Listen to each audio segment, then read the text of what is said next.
भविष्य का दूसरा नाम है संघर्ष। इच्छा होती है संगीत, कल्पना करता रहता संगीत, पर हम यह जानते हुए भी इतना सा सत्य समझ नहीं पाते, या तो हम बाइट हुए समय के स्मरण को घर कर बैठे रहते, या फिर आने वाले समय के लिए हम योजनाएं बनाते रहते हैं और जीवन संगीत प्रशंसा बीत जाता है। संगीत ना ही भविष्य निर्मित कर सकते, संगीत स्वागत कर सकते हैं। भविष्य तो क्या, जीवन का हर पाल संगीत जीवन से नहीं भर जाएगा। संगीत स्वयं विचार कीजिए, संगीत और मनुष्यता घाट को अपने जीवन का केंद्र मान लेता, पर क्या भविष्य मनुष्य की योजनाओं के आधार पर निर्मित होते हैं? संगीत नहीं। जिस प्रकार किसी ऊंचे पर्वत पर सर्वप्रथम चढ़ने वाला उसे पर्वत की तलाई में बैठकर जो योजना बनाता है, क्या वही योजना उसे पर्वत की चोटी तक पहुंचती नहीं? वास्तव में वो जैसे जैसे ऊपर चढ़ता है वैसे वैसे उसे नई चुनौतियां, नई विडंबनें, नई पथ पर वो अपने अगले पद का निर्णय करता। प्रत्येक पद पर उसे अपनी योजनाओं को बदलना पड़ता, कहीं पुरानी। संगीत क्या जीवन के साथ भी ऐसा ही नहीं? जब मनुष्य जीवन में किसी एक चुनौती को, एक अवरोध को अपने जीवन का केंद्र मान लेता है, अपने जीवन की गति को ही रोक देता है, तो वह अपने जीवन में सफल नहीं बन पाता और ना ही सुख और शांति प्राप्त कर पाता। अर्थात जीवन को अपने योग्य बनाने के बदले स्वयं अपने को जीवन के योग्य बनाना ही सफलता और सुख का एकमात्र मार्ग नहीं। स्वयं विचार कीजिए। संगीत पिता सदा ही अपने संतान के सुख की कामना करते, उनके भविष्य की चिंता करते रहते।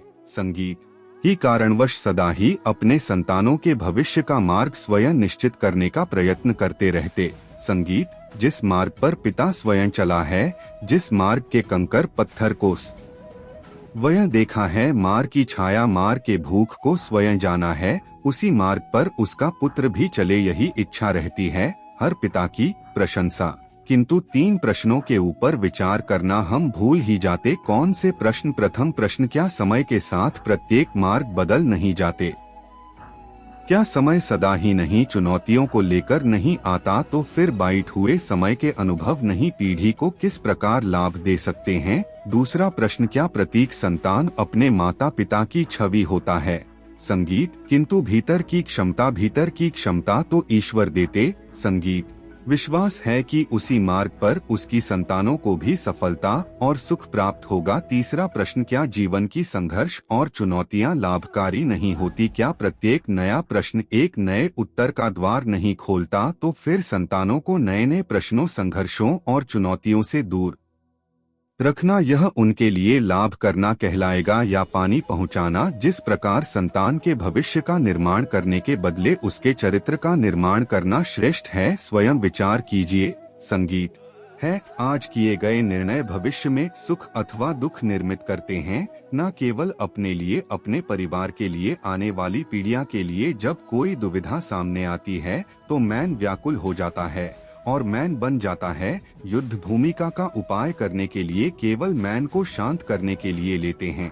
संगीत नहीं तो क्या युद्ध से जूझता हुआ मैन कोई योग्य निर्णय ले पाएगा? संगीत वास्तव में अंत मैन से जब कोई निर्णय करता है तो अपने लिए सुखद भविष्य बनाता, किंतु अपने मैन को शांत करने के लिए जब कोई निर्णय करता है तो वो व्यक्ति भविष्य में अपने लिए कांटों भरा वृक्ष लगता। संगीत स्वयं विचार कीजिएगा। संगीत निश्चय होता है हृदय, किंतु मुझसे सत्य निकल नहीं पाते। कोई भाई मैन को घर लेता है, किसी घटना अथवा प्रसंग के बारे में बात करना या फिर स्वयं से कोई भूल हो जाए उसके बारे में कुछ बोलना, क्या यह सत्य नहीं? यह तो केवल तथ्य, अर्थात जैसा हुआ था वैसा केवल, किंतु कभी कभी उसे तथ्य को बोलते हुए भी भाई लगता है। संगीत तो यह सत्य क्या हमने कभी विचार किया? संगीत दूसरा नाम और निर्भय होने का कोई समय नहीं होता, क्योंकि निर्भयता आत्मा का स्वभाव अर्थात संगीत नहीं होता।